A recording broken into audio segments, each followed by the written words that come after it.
So, so yeah, my story. I have a story. What's my story? Uh, yeah, I had the same reoccurring nightmare this morning. I have a reoccurring nightmare that I'm back in college, and but it gets very specific. It gets very specific because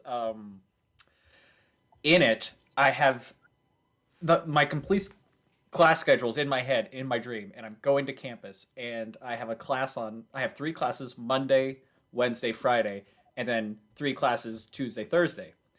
And then I'm also like, oh, I gotta go work at the Olive Garden tonight too. So um, it gets scary because the Monday, Wednesday, Friday classes are all classes I'm good at. I'm getting good grades in, but the Tuesday, Thursday classes I often skip, and I'm doing horrible in them. And I keep having an existential crisis of like, oh man, if I don't do good in these classes, and it's already like spring break, I'm gonna fail all these, and I'm gonna have to take another semester where I just have to take these three classes I'm doing really bad at. And it takes me about 20 minutes after waking up to realize it's just a dream and I'm out of college. Like I have to lay in bed for 20 minutes and recreate my life. Like, no, I graduated. I have a BA. You work at a brewery now. You're fine. I once had a nightmare about not discovering like it was almost the end of a semester and I hadn't been going to one of my classes, but I also hadn't remembered to drop it. That was so vivid that I woke up in a panic attack, and then I was like, I graduated like 3 years ago with a master's. Yeah. What is wrong with me? Like, that's not a thing anymore. Mhm. So I feel you on a deep level. So this is our first time doing this on OBS. How's the stream look? We Or look very crisp. how's the audio? Can we see the stream? Because I can't see. I just see. I can't even see you, Luke. Oh, Luke is cheating on the OBS because of his webcam input, which is why we can only hear him. But so far, everything sounds and looks pretty good. All right. Oh, Then great. I think we're good to get started. Welcome to MURS. Does anyone have an acronym? 'Cause All right. I think this joke's gonna die. I had one. I had one a couple weeks ago. I don't think we ever used it, and I don't know if it really applies anymore. But I had Monica's under real stress. I think that's still accurate. I Yeah. like that. That's good. Yeah. Okay. Well, I also would like to propose many universes really suck. First hot take of the night. there we go. Hot take. Hot take. Boom. So this was the finale. Very emotional. Where should we begin? And this, like we said before we started, I didn't take any notes, and you all took very little notes because it got done. Just wipe our hands. Yeah. I was invested. I was just watching. Yeah. All right. Well, I guess go with. Let's go with that then. Our investment. Like, do we feel like, bare bones, just right off the top of your head? Did you like the episode? Did you feel like, yes, I feel satisfied? Yes. Yeah. It definitely answered like all the questions I was hoping to get answered, and set up some more stuff that might be happening later. So I see it as one. All right. Right from the beginning, not that I want to do like a step-by-step recap, but it kind of answered questions right away. We were left with the cliffhanger last episode with Agatha Harkness like saying you're the Scarlet Witch. We don't really know what the implications of that is. And then we kind of given an idea of what that is in this episode, but not really spelt out for us. Probably to be spelt out in Doctor Strange movie or something like that. Just that it's kind of feels kind of like the Dark Phoenix saga. Honestly, I feel like this is what they did with Jean Grey in the X-Men. This is like we've had this before, man. Redheads. And we have our magic fight along the same time that White Vision shows up. Basically, everything culminates into what I was a little worried about, but I was still satisfied about there being a big fight. Mhm. What does everyone think about this? Like, I mean, this kind of is the shtick of the Marvel movies to end with a big old fight, but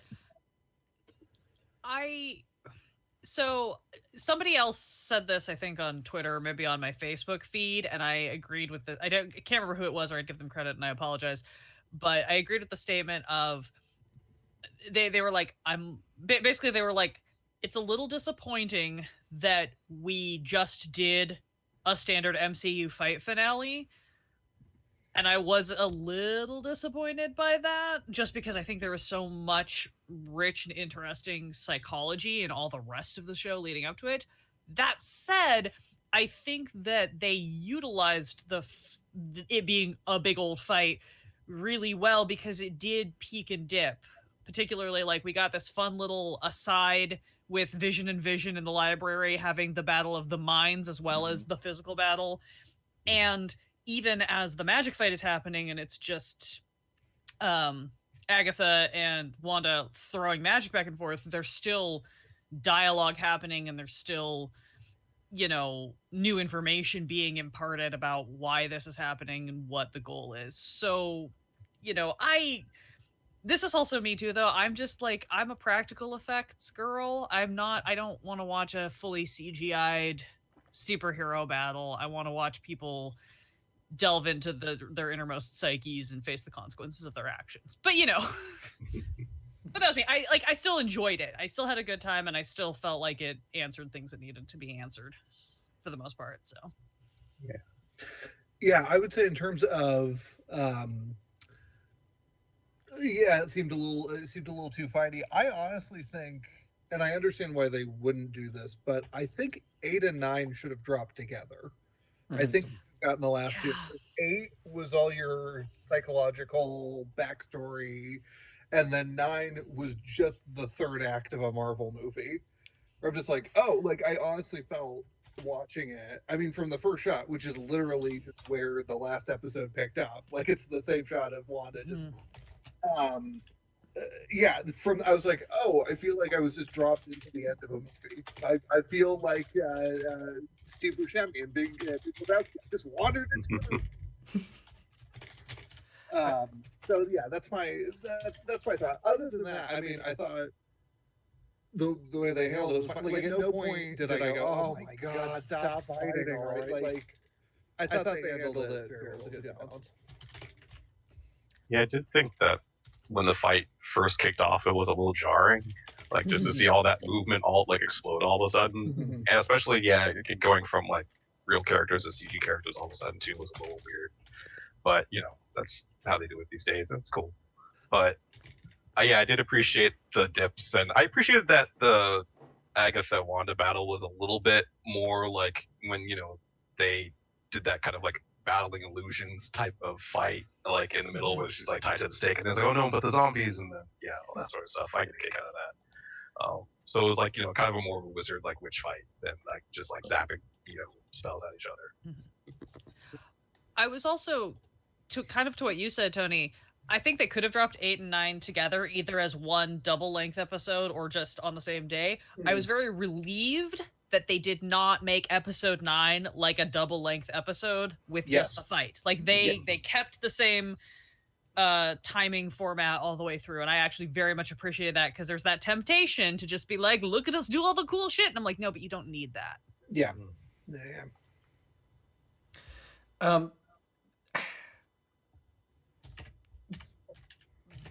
I don't know what like to say about the fight after like just looking at like weird things they brought up, like the Darkhold we know the name of the book, which I think is also mentioning the book and having it float there is also a big like, yep, we're not going to pay attention to Agents of S.H.I.E.L.D. because this book has already showed up in that show. I think this is a little hint of like, hey, if you thought that show was canon, it's not anymore. I mean, to be fair, it kind of never was, which is a vast disservice. Yeah. Because it could have been so useful. Is Coulson dead? Like, just what does that mean? That is a more complicated question than you Yeah. realize. The All right. answer is Well- there is a Coulson who is still alive in the MCU. Got it. Much like Darcy in the last episode. For the purposes of this, yes. Yeah. Yeah. Okay. We'll save that for another episode. I'm sure it's gonna come up later. Yeah. I'm a little bummed because I love Agent Coulson. I was all about Clark Gregg having work. Yeah. So I'm a little Why And he not? did for 7 seasons of Agents of S.H.I.E.L.D. Yeah. He did 7 seasons? Yeah, He it's did 7 seasons. 7 seasons. Full season, and we're talking American seasons too, so they're like 26 episodes Wow. long. Not none of this like Sherlock 3-episode season every 10 years bullshit. Yeah. And a Christmas special. Oh yeah. Sorry, Luther was probably the better reference to make here. But yeah. Luther. Yeah, no. What were we talking about? Sorry, Oh, no, I just got like a whole thing about like, well, Agents of S.H.I.E.L.D. we can now forget.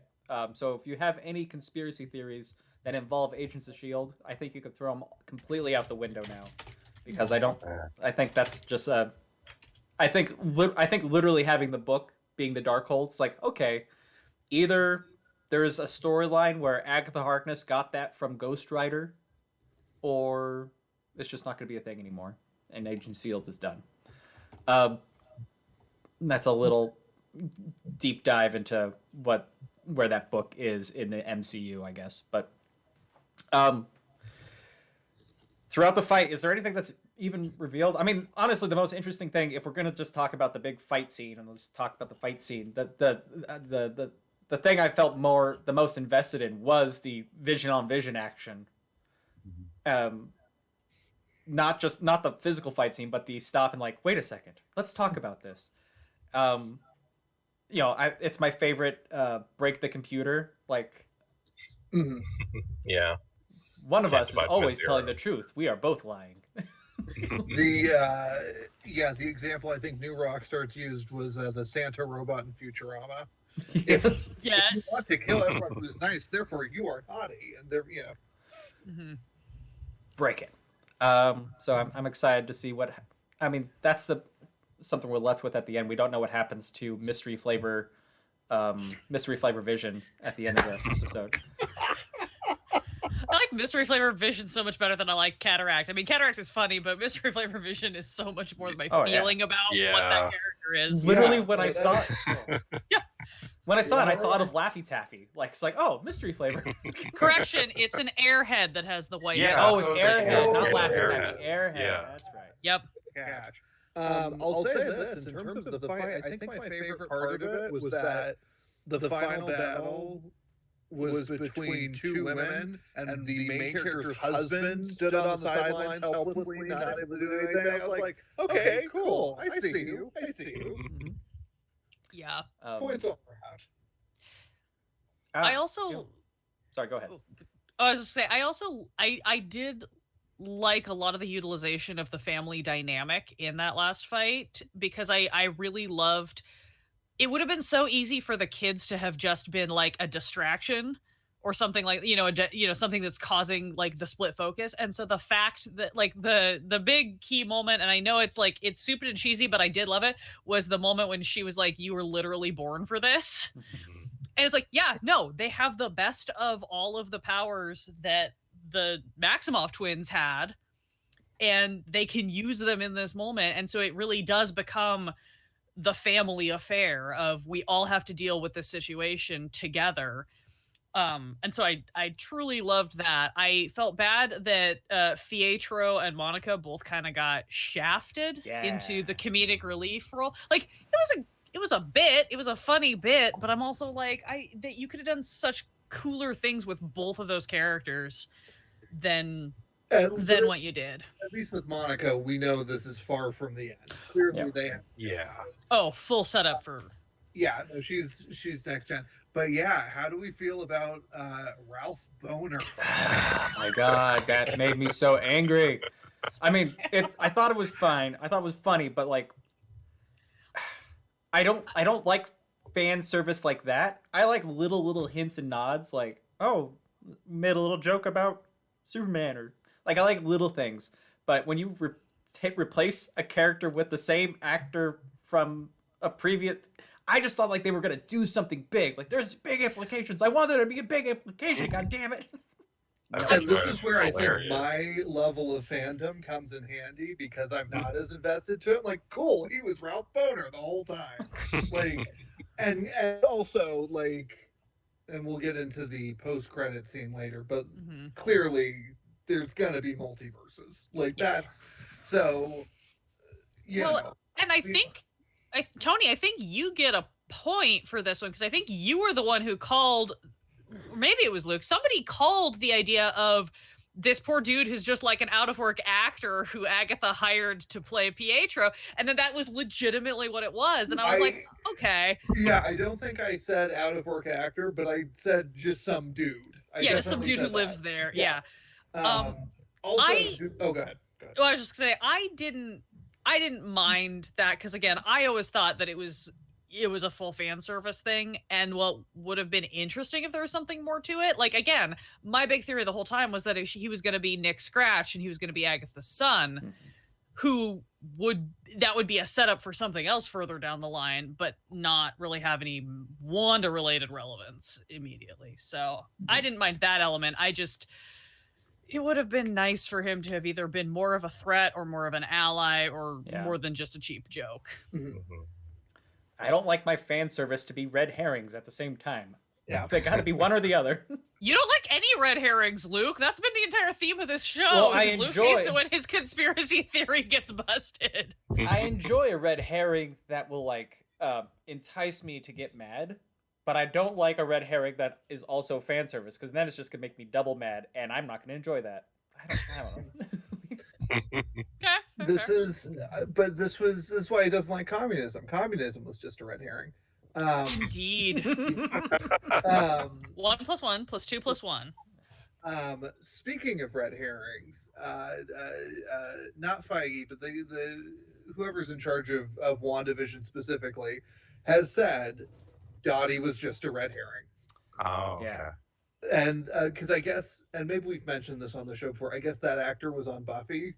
Yes, she played Okay. Anya on Buffy. So the hope was that people would go, "Oh, it's so and so from Buffy. Oh, that must be something important." And we all went for it. We all said there's got to be more to Dottie. Just Mhm. like I wanted there to be more for Deborah Jo Rupp, and there was. She had 2 lines. I know. It's true. God, I want her agent so bad. Here's my question: where's Mr. Hart?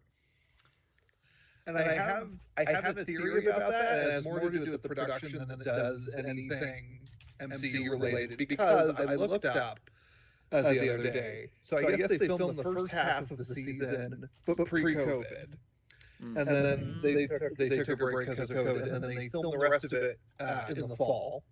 And I have a theory that Mr. Hart, either that actor was either not available or he just did not want to risk getting COVID. Like, I theorized that because I was like, he gets very prominent billing in his one episode, Fred Melman, and I was just like, you don't cast him and then just they disappear. Like, I feel like in the 80s episode when Vision goes back to the office, I feel like he should have been there. Yeah.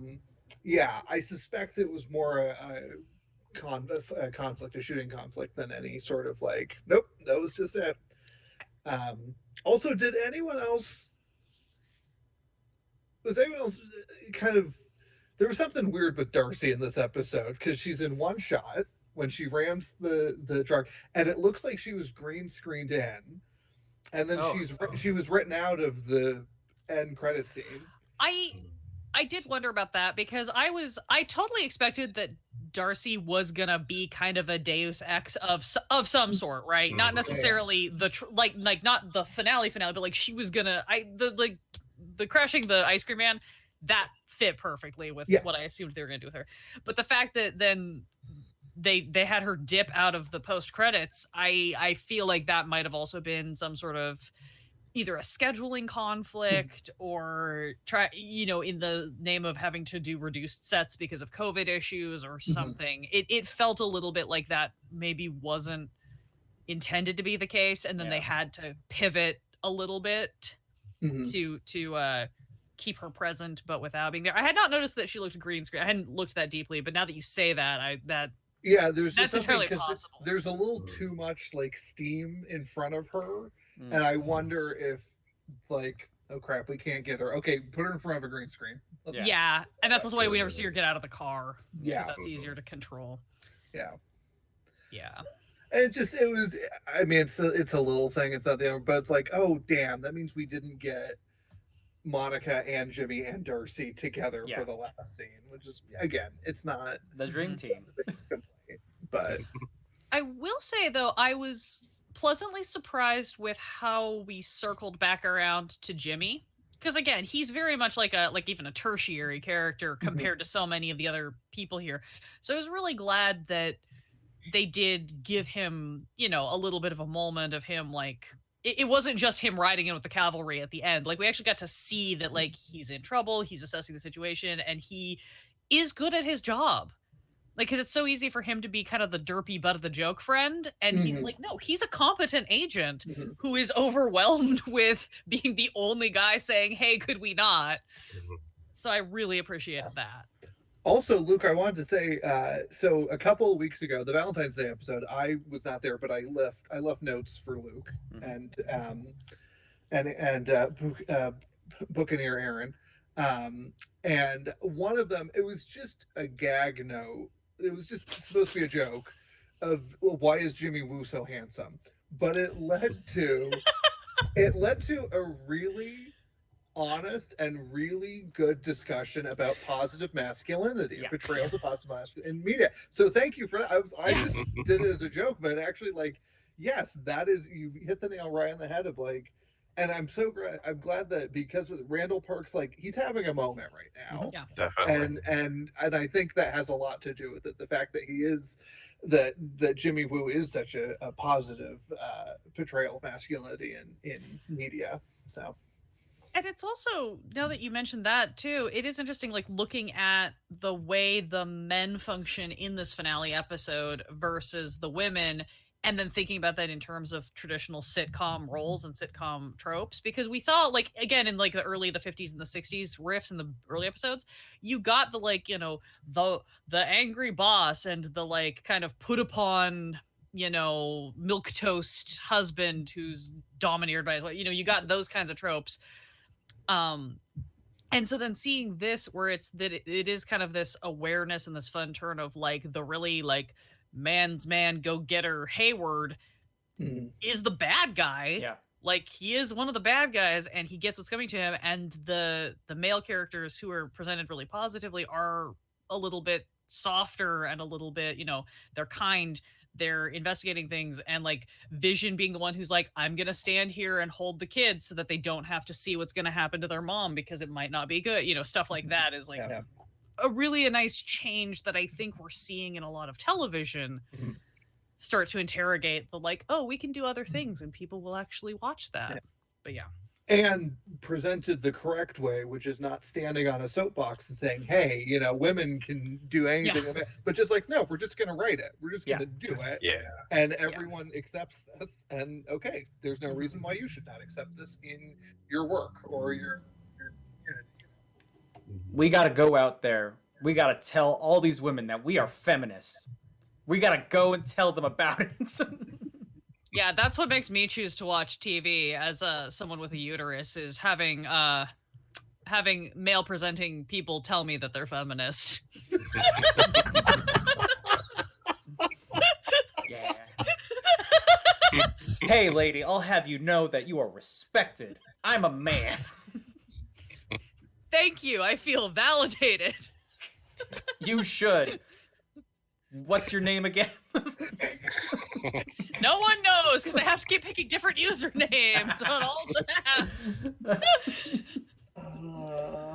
Sorry, okay. that was a diatribe. But Okay, yes, that's question, because in terms of stuff that wasn't, at least for me, was not answered, who's the missing person? Who's the FBI's missing person? No idea. Apparently that just didn't matter. Because I thought, oh, okay, maybe it is Ralph Boner, but like someone pointed out online, but they saw him in the episode of WandaVision, and like they would have said something, like Sword would have said something like, "Hey, that's Ralph Boner." Oh, also, I had not realized. First of all, Ralph Boner, a tribute to Boner, Mike Seaver's best friend from Growing Pains. Yes. I did not realize the director of WandaVision started off as a child actor. He was on the show Just the 10 of Us, which was a spin-off of Growing Pains. Oh, wow. It's all connected. All the money. Oh my goodness. But I just love that we now have two characters named Boner in our popular culture. That makes me happy. Getting off of before we go into a deep dive of pop culture stuff, let's get towards the end. We finished the big battle. Right, we're still technically in the recap. So we gotta follow. We don't do true recaps anymore. We just do riffs. It's fine. because you refuse to do them anymore. Yeah. So. Luke told me I wasn't doing them anymore. I said out loud, I was like, you know what? Whoever's watching this has already seen the show, so we're just gonna go with the important stuff. We're not gonna explain what happened. We'll just get to valid. the Yeah. Anyway, but yes, we're in the middle of the big fight. Yes. Let's just finish the big fight. I think, I thought one thing with all these battles, they ended in fun ways. You know, Darcy just rams the door. The kids have their moment. Vision talks other Vision down a bit. Vision talks Mystery Flavor down a bit. And and then I kind of see it coming, but I love the whole like writing the sigils and making the whole enclosed space that is the Hex the only place where Wanda could cast her powers. And nullifying Agatha. And honestly, I thought that was the best just way to ruin a villain at the end, was just forcing them to be the character that they always played. I don't know why I felt that, like, of all the other like Marvel whatevers where we see bad guys die or go to prison, this one felt like the most like, oh, that's cruel, but I love it. It's like it had a nice meanness to it. That, like, kind of like Wanda's like, she's like, she's Sokovian and she knows what's up. It's just like she doesn't fuck around with like, just like letting people go or putting them in prison. It's like, no, she wants you exactly in the spot. But yeah, that was funny. Also, I appreciated that she let the kids handle the military. And she was just like, handle it. They're chumps. Like, don't wait. And I appreciated with Agatha, it's like, okay, good, they didn't kill her, so we can bring her back if we need to, and like, because clearly she was kind of the breakout star of the show. So I'm glad that if we need her, Catherine Hahn is still there, out there in the MCU. Well, and that was a thing that I liked, because I think I rambled about this a lot last week. I love Agatha Harkness, and I love the fact that she is has the ability to be a very Loki-esque anti-hero. Like, she's never fully on your side, because she's kind of a true neutral of whatever benefits her the most. But she's not gonna necessarily fuck you over if that doesn't serve her in some way. So I do like the idea that we could potentially get a moment where she comes back, or where Wanda comes back and is like, all right, bitch, we're gonna do, like, let's do the thing. Because I just think that's super fun. I just want to be her. There's been a note about some echoes. Hey, Otis and Tony, can you see if your Zencaster's muted? My Zencaster is muted. I made sure to do that. Zencaster's also muted. Yeah.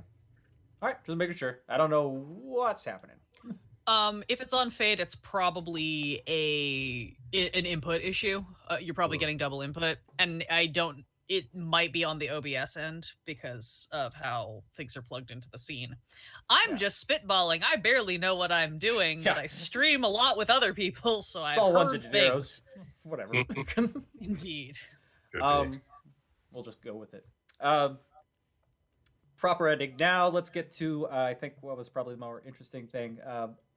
Tony, you mentioned about how one of the things you appreciate about this show is that it's so much about grief. And I feel the end of this show is, in particular, really goes at the issue like head on. What do we feel about this? This is a pretty intense like ending.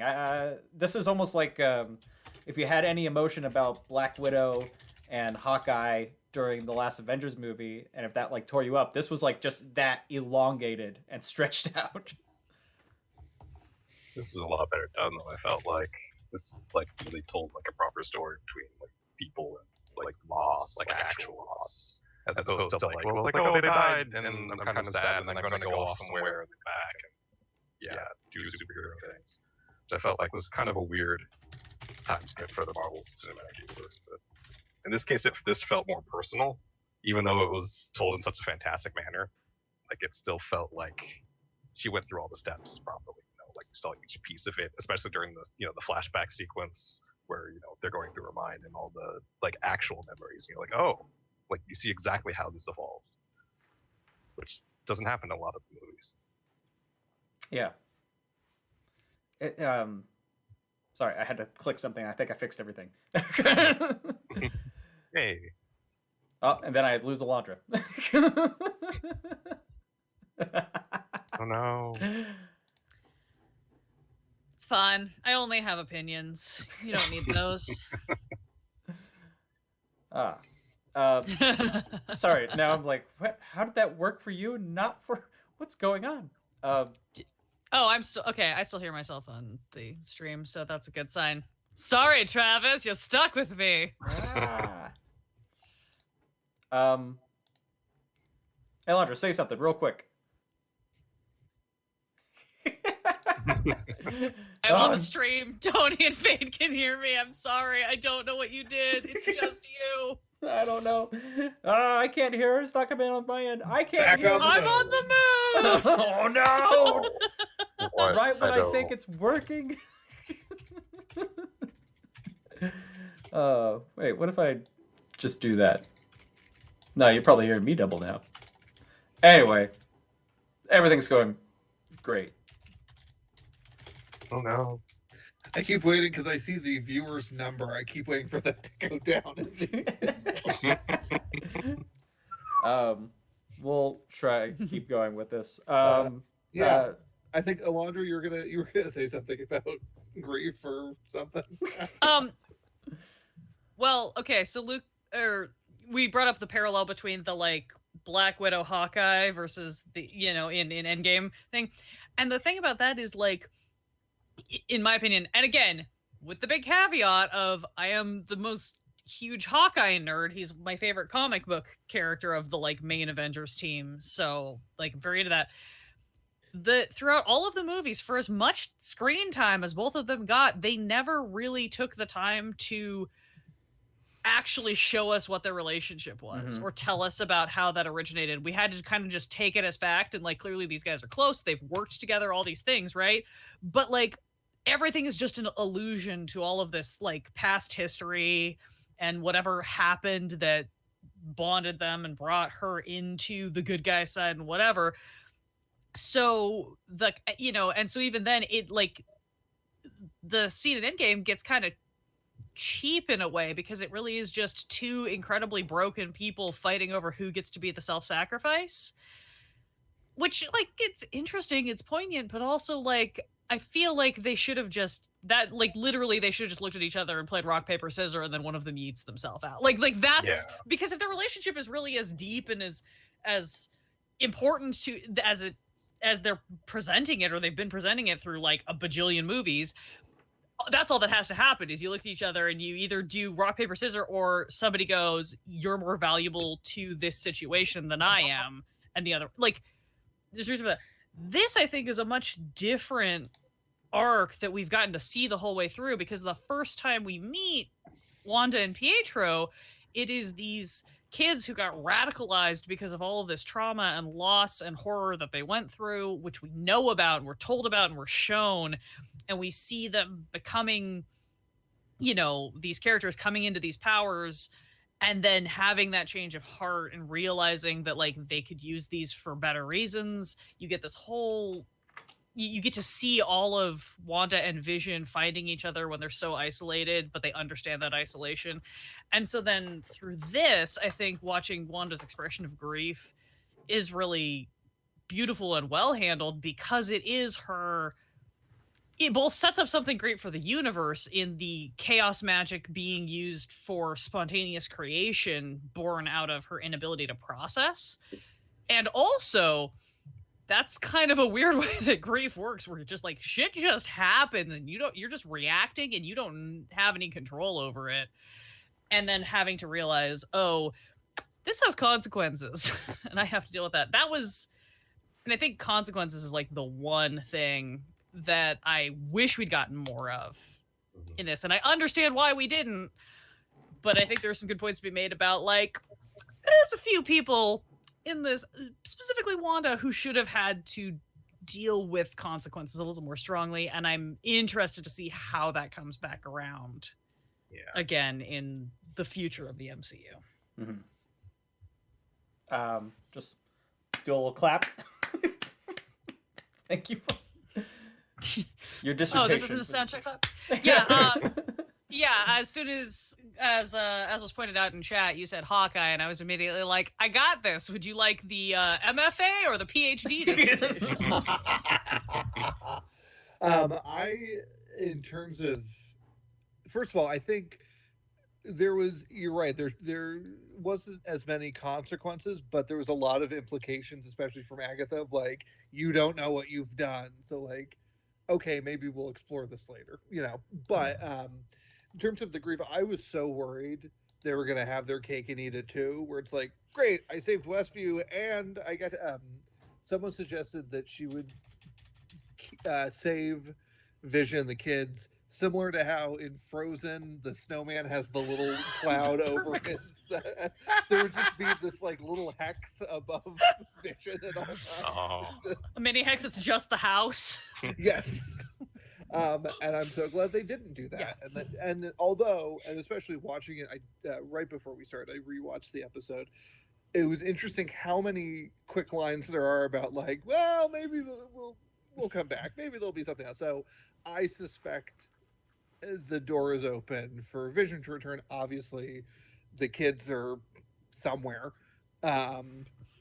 We'll get to that, but yeah, for now, I'm glad that there was a goodbye. I actually teared up watching it. It was just so, it was just so genuine, and I just so appreciated the show for just like, this is what it's like going through grief. And you do things that are unexpected, or things happen and you're just reacting to it, and just kind of how painful and beautiful it is. So I was happy with how they handled that. Kindred Cast has a question for us about what we thought was meant by when Wanda says, "Thank you for choosing me as your mother." She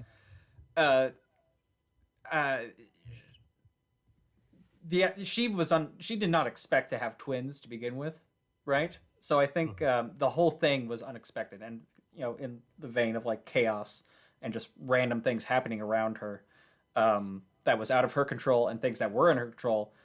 I think there is like a thing of like, oh yeah, like this, I had no control over this.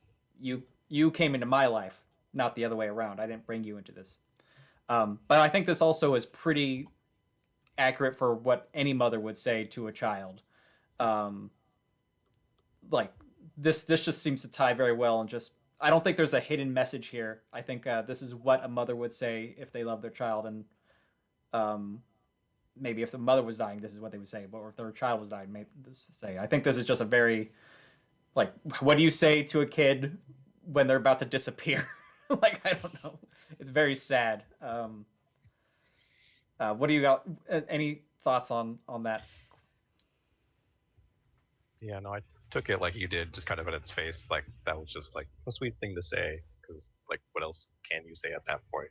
But I don't think there's any hints towards maybe like, her like seeking them out later, but that could be why she's pouring through the dark hold. Who knows? Yes. if you want to try to read something into it, and I don't think you have to. I think you guys are both correct. It's just it's a lovely expression of family being as much a choice as it is blood. Mm-hmm. Because that is a thing too that comes up a bunch. Is like Vision is not flesh and blood at all. He is a synthesis. You know, like that actually comes up a lot in a lot of dialogue in this show. So, you know, I think there is that just sort of implication of like family is who you choose as your family, and that's a really lovely sentiment. I do also think if you want to read into it, there's an interesting reading of whether knowingly or not she has been controlling everyone in this town. Mhm. She has been affecting their minds, but the twins were genuinely unexpected. They were genuine surprise, and they still chose to play her children in the show, essentially. You know, like if this is all a TV show that's happening that she's broadcasting, they still chose to be her kids and do all that, you know, because we see some of that in the 80s episode where they like age themselves up so that they're now old enough to have the dog and things like that. Like they clearly have a certain degree more free will than the other people in town do, in addition to the fact that they have superpowers. And so I think there is something about maybe a little bit of implication about that, of like they could have recast themselves or they could have removed themselves from the show potentially, and they didn't. They chose to be part of this family. But yeah, I mean, I think it's just a really sweet thing, and I think it was the lovely sentiment of her realizing like, I didn't ask for this, but I got it, and I'm glad I got it. Mm-hmm. For what little time I did, because I can't keep it. Not to nerd out too much, but this ending. That's what this is for. Oh yeah, that's right. Get it out. Get it out. I realized I get off track because I just miss talking to people. So this ending reminded me a lot of. Did any of you read The Illustrated Man? Long time ago. All right. So in The Illustrated Man, there's one short story about these two parents wake up like it's any other day, but they both have the same nightmare about the world about to end. But they know in their bones that the nightmare is going to be true. The world is about to end. And there's almost like they're looking at their neighbors, and their neighbors are giving them like knowing looks. But they don't know what to do, so they just try to live their life as normal, almost to appreciate the normalcy of it. And there's even a moment where they put their children to bed, tell them they love them, and they just go downstairs and start turning off lights, and they're about to go to bed, and the wife runs out and then runs back in and kind of laughs like, I left the faucet going. And it was just this like really sad, touching moment of like, we're about to lose everything. Even the normalcy is so precious. And so this ending, outside of the heartfelt goodbye to Vision, felt very much like, let's hold on to the normalcy for just this second. Yeah. Yeah. I'm trying to think. And then we get to the end. Everyone hates Wanda. The villagers are mad. Yep. Which I think there's always a mob with torches and pitchforks. It was Herb all along, and I'm just saying, at no point did this episode disprove my theory. I was gonna say, you're not right. Yep, there is still room for the further adventures of Herb. Well, this scene kind of echoed a lot of the scenes whenever you read the X-Men of the crowd getting around a mutant, and maybe not being violent, but just giving the stare down or like just get out of the town. And so I think there's I don't know, maybe Herb will be in the next one, just like as the head of the Anti-Mutant League or something, if that comes up. But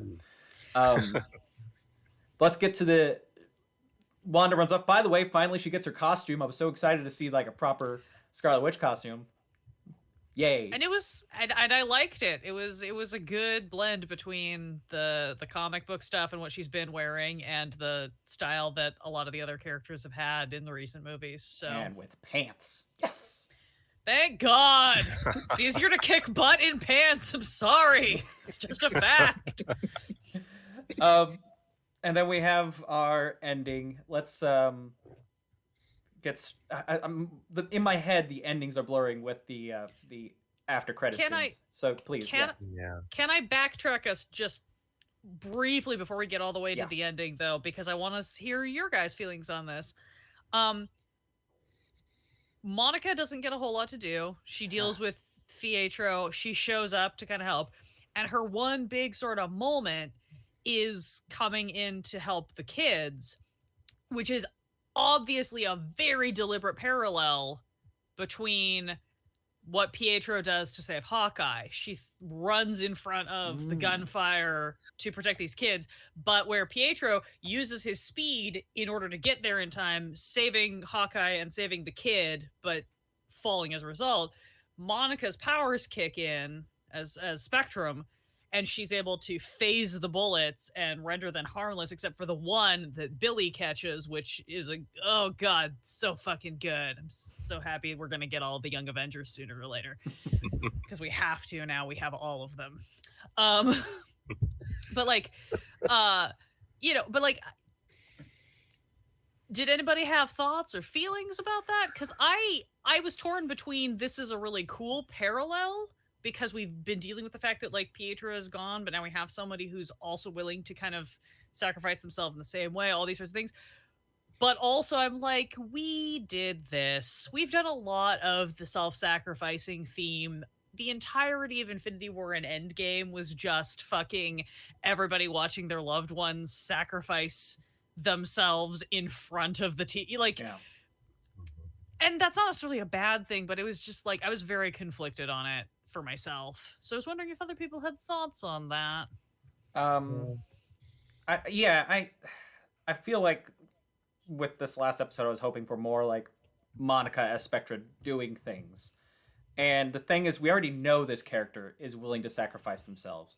So that, I think that's where it feels kind of weak, is that, good job, Monica. We expect this of you. Like, you did the very thing we saw that you would do coming. Good job. So there wasn't anything to prove, really, in that scene. And I think that's why it kind of feels a little weak. It's like, I mean, there's a chance where like she could have gotten shot and died, and then maybe we'd be having a different discussion. Totally. But I think just looking at it, it's like, I mean, this is what she would do. It wasn't shocking. It didn't like make her character stronger by definition. We weren't confused about what she would do in the situation. Yeah, or at least I was kind of hoping that she would use, I don't know, a more personal part of her power set. Because, like, if you don't know what her power set is from the get-go, it's just like, what is she doing? It's like, she's blinking, and then the bullets slow down, and then they kind of fell, and it was just like, okay, what just happened there? And then that's it. That's all you get. Yeah. It's like, she's got powers now, but what are they? I guess in that respect, it's kind of worth it just for the payoff of you have all of the literal baby superheroes. And so having the moment when the boys are like, I like your trick. She's like, yeah, I like yours, is kind of a nice bonding moment of we're all like, we have magic and we don't know why. Yeah. Yeah. Yeah, I will admit I am a little fuzzy on what exactly Monica's powers are. So yeah, the show didn't really tell us. Is the her thing. eyes change color and then things happen. I think it tells us what mood she's in. I don't know. But again, I'm also, I love when people get so upset about how come they didn't explain this. It's like there's going to be 8 more movies that we're going to get into. Like, it's like when people got mad during Force Awakens. Well, they didn't talk about this. They didn't talk about that. There's 2 more movies that will also not answer your question. Hang on there. Come on. Before we get into the credit stuff, first of all, thank God for the line in the previously on about the ruins, because I do not remember that. And I was, as soon as they showed up, I went, okay. Okay, good. I get this now, because I would have been totally lost without that. So thank you, whoever is in charge of the previously on clip package. Also, and I'm sure everyone caught it, I thoroughly appreciated that when Agatha got hit by a car, you just see her shoes sticking out. It's, Yeah. they've been circling the Oz references throughout, and it was just nice to get boom, here it is. Also, I guess Oz the Great and Powerful kept showing up on the marquee because it's Sam Raimi who is going to direct the next Doctor Strange. I'm like, okay, fine. How dare you remind me that movie exists? Also, yeah, it was the implication that Vision, or excuse me, Mystery Flavor Vision has like a backup of like all of Bettany's memories and stuff. I'm like, oh, that's coming back. It felt, honestly, it kind of reminded me at the end of Rise of Skywalker, where they're like, yeah, we erased 3PO's memory. Oh, it's fine. R2 had total back. We got it. He's fine. Yeah. We got it on mini disc over here. Check it out. Yeah. it was. I mean, it wasn't a oh come on moment for me, but just like a you're setting us up for, you know. Although I feel like Paul Bettany's at a point now where if he wants to come back, here's the option. But if not, whatever. Sorry, go ahead. Well, I was just gonna say, my favorite Paul Bettany Joker reference is the fact that when they made Vision a character, he was just so fucking mad because he would come into the recording studio for 2 days, do all of Jarvis's lines, take a bunch of money and leave. And it's funny because in interviews he said, and other cast members are like, yeah, Paul would show up to set and he was so mad that he had to be there in person. And I was like, God bless Paul Bettany working the system, just being like, no, but why do I have to physically be here? I'm just the voice. Just do it in... That wasn't makeup. He was red in the face from having to be. My second favorite Easter egg related to that is the fact that his real life wife Jennifer Connelly does the voice of Friday. Oh, I didn't know that. I didn't know they were Or at least she does at least in one of the movies. In the other ones, it's not Kerry Washington, Carrie, Irish actress from Rome, whose last name I'm forgetting. Yeah. Anyway, I'm sorry. Who is Friday? Friday is the female AI that replaces Jarvis once Vision exists at like the end of. She doesn't last that long, but she's around for like a hot second cameo at the end of Age of Ultron. Okay, see that's a fun little bit of stunt casting. We can all get behind that. Yeah. Also, and I fell for it just like everyone else. The rumor that there was going to be a big cameo at the end was Paul Bettany trolling everyone. God bless that man. And it was just one of those. As soon as it was pointed out, I'm like, yeah, that was it. Because I remember the interview where he's like, yeah, it's an actor I've wanted to work with my whole life. We had such great chemistry working together. I'm like, yep, yeah, it's you son of a bitch. You know? And I was all prepared. I'm like, it's not going to be Ian McKellen. It's going to be fine. It'll be someone else. It'll be fine. But honestly, man, am I glad that was not the case. Because like, I feel like once you get the Agatha all along reveal, if you started adding new characters, it would have been too much. So for about 2 seconds, I was waiting for a Samuel L. Jackson just like pop out from behind the movie screen. Yeah. I'd like to talk to you about the Avengers Initiative bullshit. Yeah. I, for half a second, the day before the episode aired, I was like, okay, what if it's not a Marvel thing? Oh my God, what if it's like at the end they bring out like the mayor of Westview and it's Dick Van Dyke or something like that. Just like a nod, like a sitcom nod than anything else. But again, I'm glad they did not do that. But yeah, so yeah, going into the credits, yes, Nick Fury is the friend of Monica's mother. Yes, that is recruiting her. Is that? I think it's Marvel because I think they used a female pronoun, so I think it's Marvel. Oh, well then, never mind. No, I assumed it was going to be Fury, but I'm not sure. I'm not gonna lie, I saw half of Captain Marvel once on an airplane and I need to go back and rewatch it. All of my Captain Marvel knowledge is from the comics. So Yeah.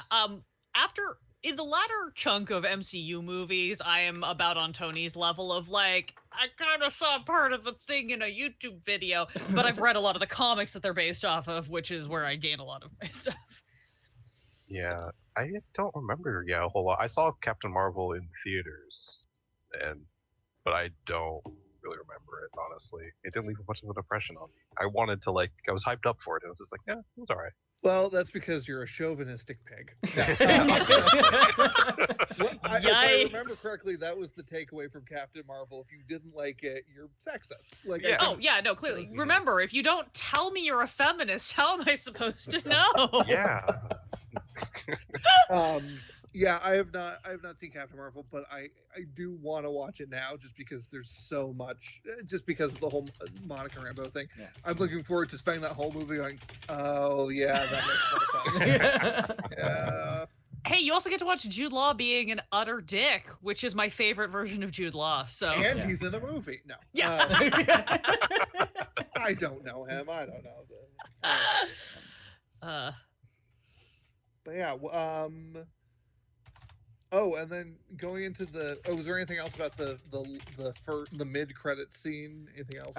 The only thing I can think of was because I was trying to pick out, all right, who is saying that Monica Rambeau needs to go up, and I was like, oh, it's probably Nick Fury, because at the end of Spider-Man we see that he's on a spaceship with a bunch of Skrulls, or potentially with a bunch of Skrulls. He's getting a phone call from a Skrull, and he's chilling on a spaceship, and so like, all right, so who's saying that Monica Rambeau needs to come up? It's Teddy's father, so we can get the last missing young Avenger in play. God. Of course. Obviously. Then I guess the actual post-credit scene, which for a second I thought it was going to be, oh, is that the cabin from the Incredible Hulk movie? That. Oh. I was like, is she at Thanos' cabin? That's fucked up. Oh. There's a lot of cabins in the woods. Like, I saw cabins in the woods in this universe. It's a little concerning. But it's still a lot darker. Jeez. Meanwhile, my first thought was, wait, isn't this the ending of Dexter? Genre jump. Wasn't he in it? Wasn't it a cabin in the woods somewhere? Yeah, he was alone in a cabin in the woods. God damn it. Now what I wanted is Wanda sitting at the porch. She gets up, there's Edward Norton, there's Michael C. Hall. This is everyone that lives in the cabin. You know what else it could have been? It could have been one of the cabins they stayed at in Logan. For some reason, sorry, my brain went to the end of the last episode of Delocated, where it ends in a cabin. And it's like that. I don't think anyone's seen that show. Never mind. I'm just glad you brought another one into it. Unfortunately, I can't help with that reference, but I am glad that we just have discovered the nichest of Marvel niches, which is superheroes going to find themselves in a cabin in the woods somewhere. Yeah. You know what you need, man? You need to relax. Go to the cabin. Figure out who you are. There's a cabin that it's like a timeshare. Yeah, you gotta sign up for your 2-week slot. Be like, no, I just went through some trauma. Could we just trade? I really need the end of June. My movie's coming out in 2 months. I gotta set this along. Oh man, what if the music? Like, I don't think there was any music going into the cabin, but what if it was just the generic like Avengers theme? Dun, dun, dun, dun, dun, dun, dun. Just completely change the mood to something less sinister.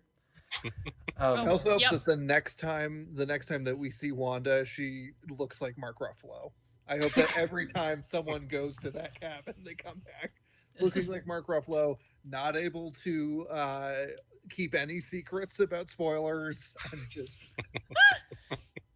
fall in love with Bernie Sanders. Oh yeah, we did get a good mention here that Winter Soldier also had an isolated cabin in the forest. Right. What is it? I don't know.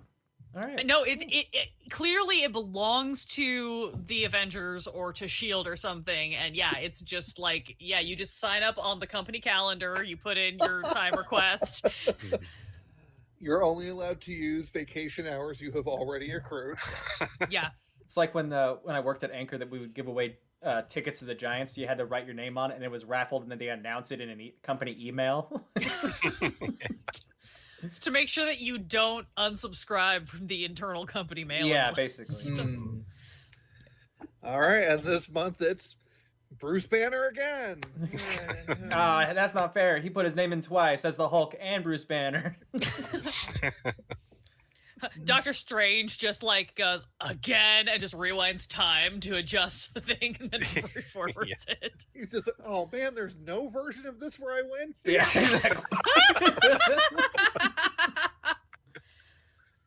Just looking at Tony Stark, just Yeah.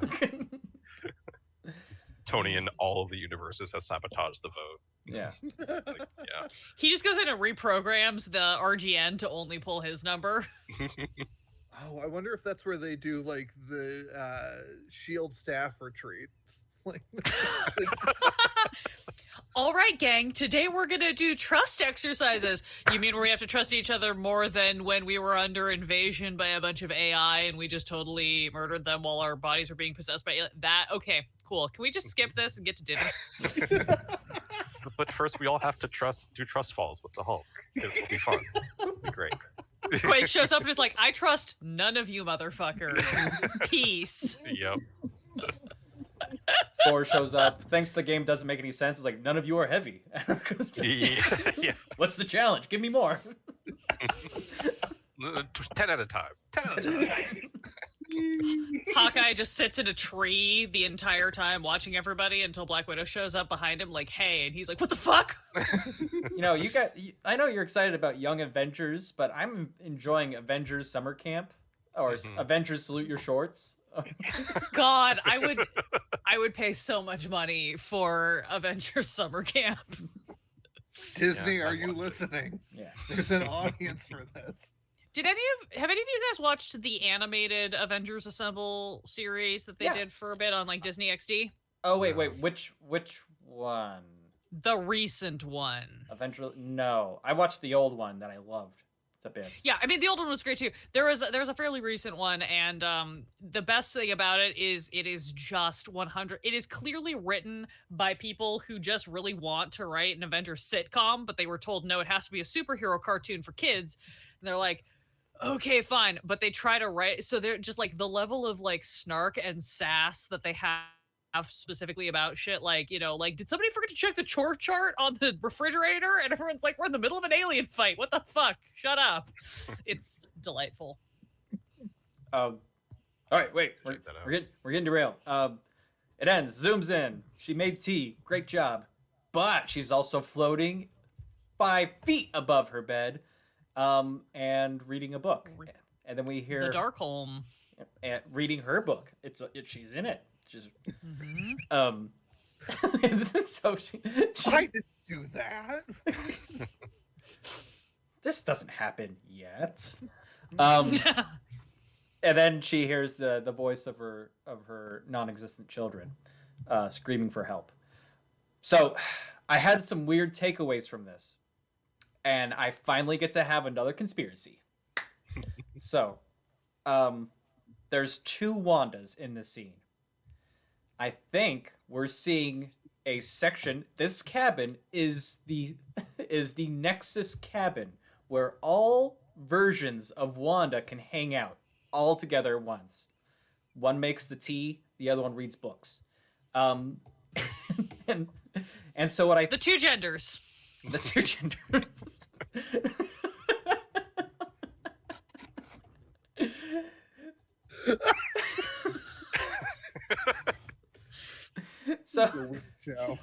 So basically my weird thought here is that Wanda's reading the book and doing things at the same time, whatever. And it's just Wanda in a cabin doing the thing. Or we're seeing, because we know the next Doctor Strange movie is called The Multiverse of Madness, we are seeing multiple Wandas doing multiple things at the same time. And one of them hears her child in our universe or whatever say, "Help, Mom." And so what we have is, I think there's a potential that it's going to be multiple Wandas all vying for control of being the singular Wanda. It's like it's my Schrodinger's cat thing. We will see all the Wandas until there's only one. And I think there's a little hint of that with Monica Rambeau. When she plows through the hex, we see the alternate versions of her collide into one. So I think we're going to see the kind of shattering of different Wanda personalities in the multiverse start coming into one. But they're not all at the same space. They're not all like licking their wounds or dealing with grief in the same way. So we have like multiple volatile personalities. That's my conspiracy. Also, Mephisto shows up and he's like, that's my book. I don't know. Mephisto's somewhere in there. Of course. Mephisto still seems like a perfectly viable theory. Palpatine was behind it. Truly. But yeah. I mean, I'm interested in that because I know for me, I was conflicted between, like, is this her bilocating? Like, is this her actually learning to kind of, like, this is, like, her physical and her mental self kind of separating? Or is this two different versions? One thing, because of what you just said, that I'm interested to do, now that we have completed the series and I can pretend that I own the box set and go back and watch them all in order and look for little hints and things, I am curious to watch again and see if the mom help call specifically seems to be lifted from an earlier episode, because that is an interesting thought of, like, is this her hearing them, like, in her present, but another timeline that she can maybe reach, a timeline where they do really exist and she can have them? Or is this her hearing an event that happened previously in the series that we just watched and realizing, oh, it's not about, is it a question of reaching through space or is it a question of reaching through time? Because canonically in the comics, Wanda can do both, or the Scarlet Witch can do both. So I'm curious to see what that's setting up, because I think it could go either way, and I think either one is an interesting option, especially, again, given that we've brought in the idea of the Nexus, and we know that she's going to be involved in the next Doctor Strange movie. Yeah. Haven't we seen Doctor Strange pull that same move of, like, you know, reading a book in midair and, like, also walking Yes. around? But he was also asleep when that happened. He wasn't walking around. He was taking a nap, but awake in the astral plane. There. Okay. Yeah. So yeah, like I get that maybe it does imply that she's more powerful, or at least learning to be more powerful, or who knows what. But yeah, I also had the same like first impression of that, like she was hearing her children from like another dimension or something like that, so that she could like reach out and grab them and like make them real in her world. But it's kind of hard to say. Yeah, I suspect. I mean, now my prediction, because at first I was like, "Oh, Wanda's gonna be the bad guy in multiverse," but now I'm like, "Oh, what if she like comes to Doctor Strange, pulling a Harrison Ford? I just want my family back." like if like, hey, so I hear you know something about multiverses. Also, my other theory is that she was not. That wasn't a spectral thing. She was in the zone, like in Soul. She was just so just in the moment that she was just feeling it. She was in the zone. Look at me make this tea. Hell yeah. Yeah. Fucking yeah. I'm getting it. That man, sorry, that sounded like a bad drunk college discussion of like, you ever just like make tea and you're like this is what God is like, you know? I don't think of a guy with a beard. I think of like having a nice cup of tea. And so am I. Yeah. Dude. Like you see a table, but that's not a table. That could literally be God.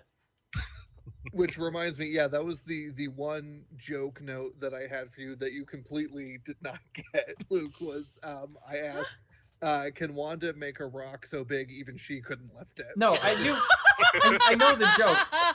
But okay, the way you're, I forget what you said, but you're just like, no, she couldn't, and then moved on. I'm like, no, I treat all your notes very seriously. We legitimately talked about Rita Moreno's cameo that was from the Muppet Show. Yeah. We did. We legitimately talked about it. I went into depth about Randall Park because it's like, is it Park or Parks? I think it's his Park. He's one Park. Because Singular it's like, Park. This is a very serious thing. There's a reason he is so nice and sexy now. So, sorry. I Had to. I will say, I think my favorite thing about WandaVision is that they have said there is not going to be a season 2. This is it. And I'm like, yes, just keep it. And I know it's very misleading because on Disney Plus it says episodes for season 1. Like, no, it's a miniseries, which is why I'm also very excited because it means they can compete at the Emmys as a limited series as opposed to a drama series, which means the odds of them getting some love is a lot nicer. I am rooting Catherine Hahn for Emmy. Catherine Hahn, I would love to see her get nominated. I'm rooting for the costume designers, the production designers, the cinematographers, the sound people, like everyone. All the technical stuff. Yeah, phenomenal. Everybody who helped with that sitcom aesthetic. Everybody deserves a trophy, and I'm calling it right now. Agatha All Along gets nominated for best song. Yes, calling it right now. That is that's my one guarantee in the 2021 Emmys. At least a nomination for Agatha All Along. And yeah, absolutely. Root for Catherine Hahn. I would love to see Elizabeth Olsen get nominated. But yeah, I think WandaVision will turn up at next year's Emmys, and I think they'll get a lot of love.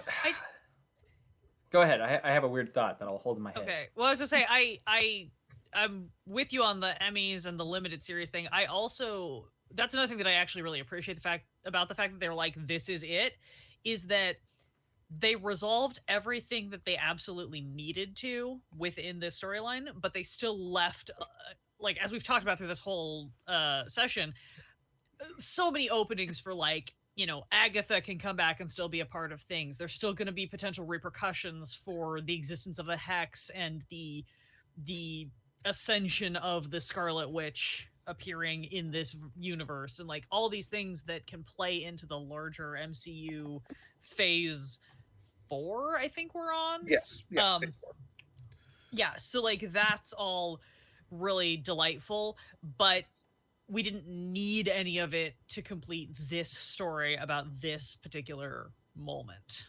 Yeah. And I think that's really smart writing that I haven't I know it exists out there, but like I haven't really seen that level of smart writing and that level of self-restraint in writing in a while. There's such a push in a lot of like film and media and everything. Like everything has to, like even book series, it's like, but do you have possibility for a sequel? You can't sell a book unless you could write a trilogy and whatever. And it's like, no, tell one good story.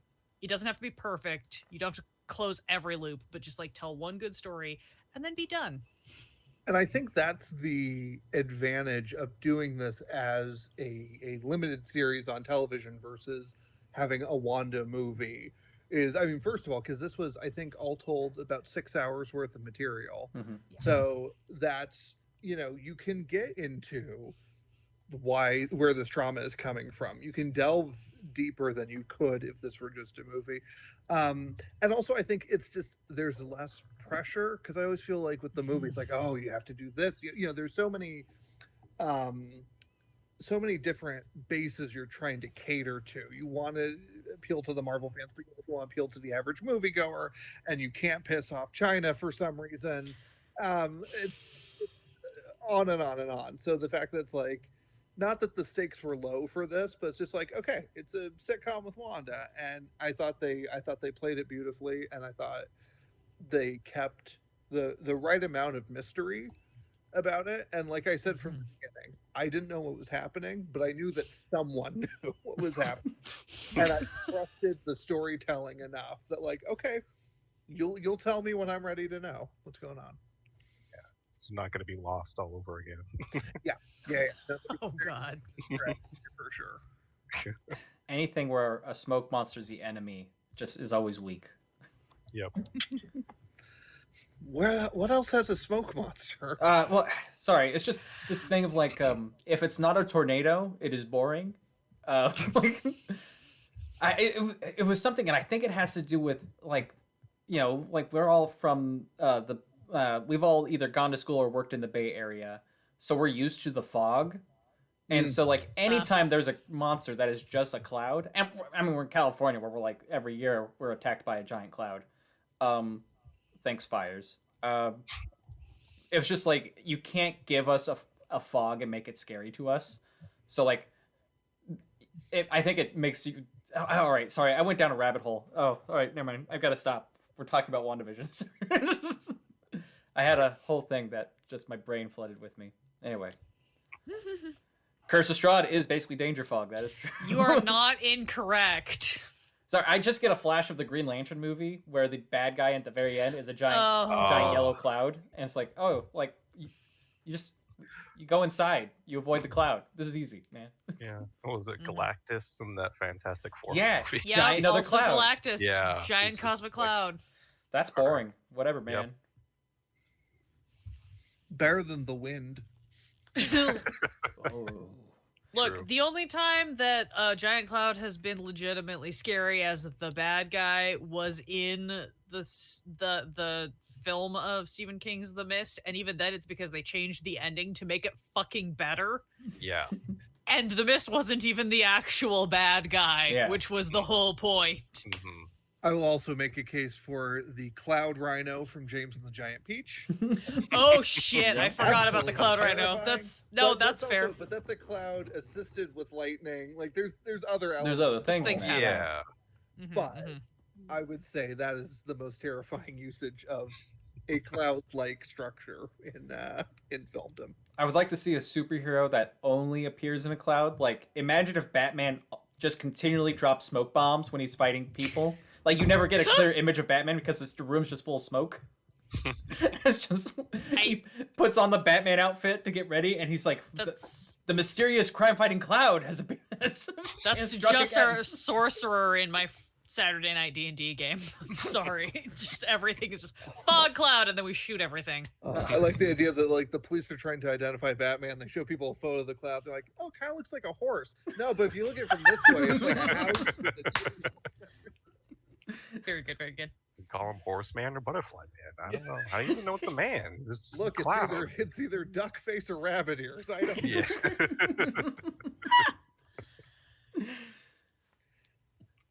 I will be amorphous. Going back to WandaVision, the spinoff I'm looking forward to, the failed acting career of Ralph Boner.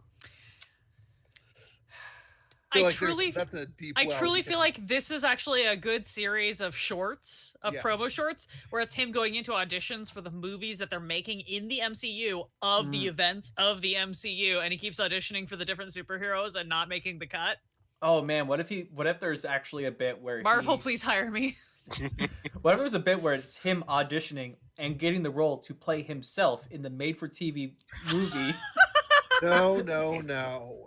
He auditions to play himself, but they cast Aaron Taylor Johnson. Come on. Yes! Yeah. And he shows up and he's just like, yeah, whatever. Yeah, thanks for holding my spot for me, you know. Yeah. And it's literally Aaron Taylor Johnson as himself. Yeah, yes. Yeah, absolutely. We didn't cast anyone who was actually in the incident except for Herb. Actually, I would love it if it's Evan Peters auditioning for all of these in-universe movies, and he keeps losing to other actors from the Fox X-Men series. Like, no, we're going with Michael Fassbender. Sorry. Yeah. Whoa. Oh no, Nick Holt called, and his agent is very keen on this role. And then he loses one to the actress who played Negasonic Teenage Warhead, and he's just like, really? Weird thing. Oh no, here's a fun tie-in. What if we have all this whole thing where it's Evan Peters trying to audition for roles, and this is how they introduce Mr. Wonder Man. Oh shit! So Wonder Man's he's a superhero who's also like trying to be an actor at the same time. And there's this whole bit about like he's in B movies. They referenced him in movies in like Deadpool, I think, once or something. Yeah, there's a they poster. referenced him in Deadpool. Yeah, there's a Deadpool reference. Yeah. So there we go. We've already figured out how we're going to introduce Mr. Wonder. Or Matt Wonder Man. Why do I keep saying Mr. Wonder? I don't know. His name would be Mr. Man. First name Wonder. Does anyone have of the 8 episodes we've done, does anyone have a favorite fan theory that they came up with that was just completely wrong? I was reflecting earlier today on my theory that it was Vision who was controlling this whole which again I came up with not realizing he had died in Infinity. which is such an important thing to know going into your viewing of WandaVision. But here's the thing: you still enjoyed it. Like you actually stuck sure. around with us through all 8 episodes. Oh, we had an over/under on if you just like bailed on us after 2 episodes. Like fuck this shit. I mean, yeah, we'll we'll start a new bet with Every season gets a new. I keep wanting to call it Falcon and the Snowman, which is a Sean Penn movie. I'm like, no, it's called something else. Falcon Winter. I love that name so much. But you're not wrong, is the thing. Yeah.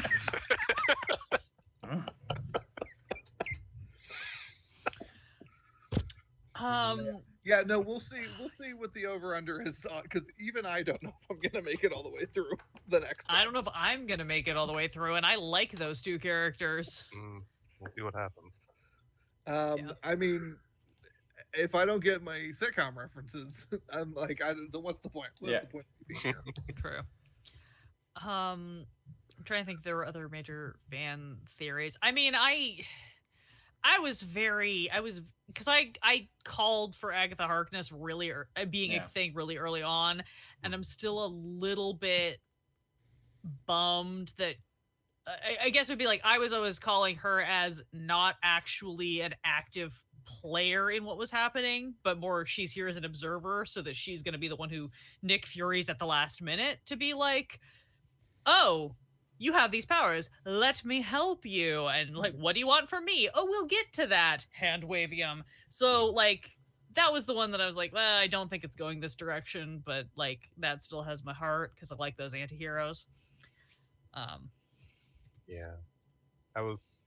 Can't count my whole like parasitic theory, even though she was like kind of like, I thought she was going to be like absorbing the children at the end, and then she's like, nah, she just gets knocked over and then they're free. It's like, oh, well, I was kind of disappointed. Parasite theory was so good though. Right? It seemed like it was all lining up, especially when she wandered into the ruins, and I was like, oh, like this is where she's going to be like, held there and like sucked over all of her powers and yell. But no, it's fine. Although the like Wanda's, big rune finale at the end was a very anime move of like, I was expecting her to push up her glasses at the end.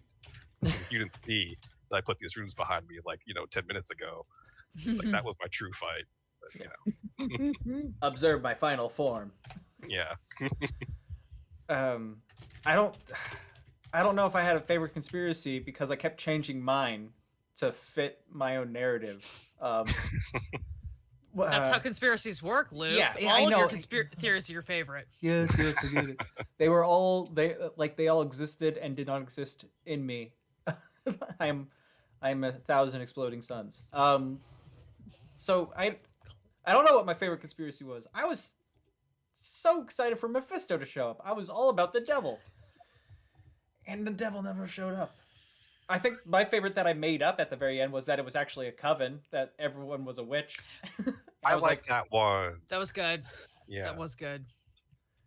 I think that would still would have worked, like if like Agatha was just like eating off these, like all these witches and just like, I live forever because that old person and that old person and that old person. Just hop from coven to coven and absorb their powers. And then I don't know. Does Disney own American Horror Story now? I feel like there's a crossover there. I mean, you've got Evan Peters. You might as well. Yeah, the thing though with Mephisto is that if you introduce Mephisto, then it becomes the launching pad for, he's the next big bad for all Phase 4. Yeah. Whereas without Mephisto, now it's a self-contained thing, and it's like, that was the right call. That was the right call. Just, let's make this its own thing. It leads to other stories, but it's its own self-contained thing. Yeah. We've been doing this for an hour and a half. Yeah, I know. Time flies. Do we have any final notes about? I have one last question that's not related to WandaVision, but so I guess, is there any final thoughts that you want to say about WandaVision? I'm glad you roped me into doing this. That's my final note. I enjoyed this a lot more than I thought I would. So yeah, same.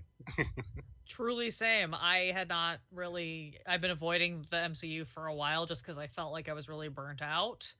And this was a lovely delve back in for a number of reasons. So And then my last question is, as part of the deal, Tony, what are we watching next week? I knew this was gonna come up. I honestly have nothing. Like, I really don't have anything. Alright. I'm kind of excited to take a week off.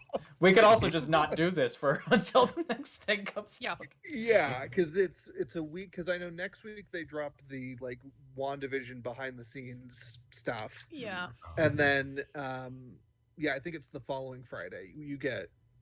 I was gonna do it again. Falcon and the Winter Soldier. Is that what it's called? Is it actually that soon? I didn't realize. I thought we had a little Yeah, longer before it drops. No, but okay. it's March. Holy It's- crap. you Okay. get a week off. I'm gonna So. squeeze so much content out of all of you. Yeah. Because then we get that, and then you figure that's another 2 months. That'll take us to May, and then we get Loki in June. hmm So, oh yeah, no, this is here's the Oh, twist. shoot. We've made a deal with the devil, and it was Luke knew the whole time. It was questing Luke all along. I was the devil the entire time. Also, I just want to give a shout out to there was I don't really like Jimmy Fallon, but he did a WandaVision sketch this week, Fallon Vision, that was just, hey, here's what the Tonight Show would look like in different decades. Oh, here's a Catherine Hahn cameo. It was her all along. I was like, oh, cool. It's a parody because you referenced that thing I know. Thank you. Cool. Thank Very you. good, Thank you. That's for a classic SNL method there. Yeah, right. And he didn't even break during it. Like, that's your thing, man. Come on. Yeah. I It wasn't will- his own joke, so he couldn't laugh at it. Fun.